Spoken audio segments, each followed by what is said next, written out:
किसी ने क्या खूब ही कहा है कि शिक्षा वही जो माता पिता के काम आ सके। मैं गोकुल सिंह, नमस्कार। एक बार की बात है, एक गांव के कुएं पे चार औरतें पानी भरती रह उसी समय वे आपस में अपने पुत्रों की तारीफ करती हैं। एक औरत कहती है कि मेरा पुत्र विज्ञान पढ़ के आ रहा है, बहुत जल्दी एक बहुत अच्छा वैज्ञानिक बनेगा।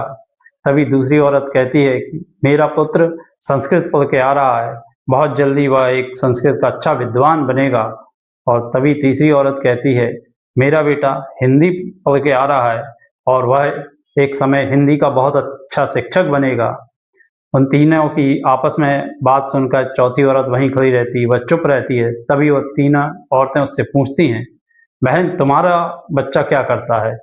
तब वह औरत मायूस से चेहरे से कहती है मेरा बेटा अनपढ़ है और खेती करता है।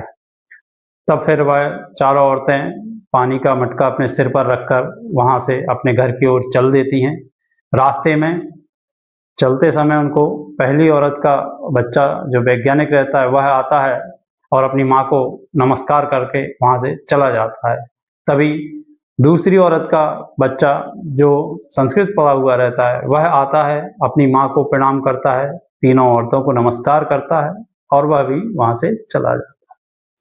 इसके पश्चात तीसरी औरत का बच्चा वहां से गुजरता है, वह भी अपनी माँ को और तीनों औरतों को प्रणाम करता है और वो वहां से चला जाता है। इसके पश्चात चौथी औरत जिसका बेटा अनपढ़ रहता है वह आता है और आते ही सबसे पहले अपनी माँ के सिर पर रखे हुए पानी के मटके को उठाकर अपने सिर पर रख लेता है और कहता है माँ तू क्यों परेशान हुई इतने भारी मटके को सिर पर रख के लाने के लिए, मुझसे कह देती मैं ला देता।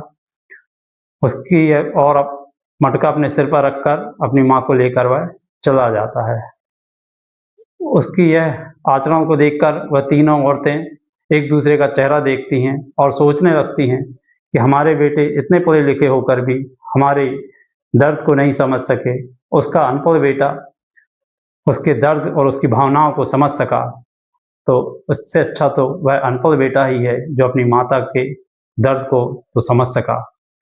यह कहानी हमें यह सीख देती है कि शिक्षा वही है जो अपने माता पिता के दर्द को समझ सके, उनकी भावनाओं को समझ सके। जय हिंद।